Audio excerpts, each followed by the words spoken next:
Civilian तनसीबात हैं, वहाँ पर आइन और कानून के मुताबिक और इंसाफ के तमाम तकाजे पूरे करते हुए वहाँ पर एंटी टेररिस्ट एक्ट के तहत मुकदमे चलाए जाएंगे।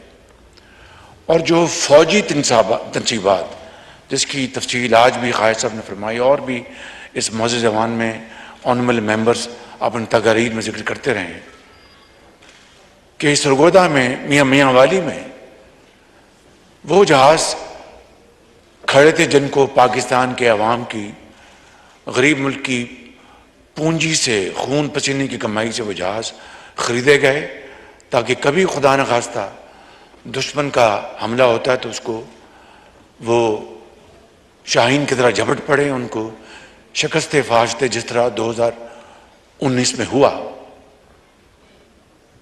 और वहां पर वो जत्था आग लगाने पहुंच गया। अब बताएं कि यह सरीहन मुल्क दुश्मन नहीं तो और क्या है। लिहाजा ये तमाम मुकदमात ये जो आइन ने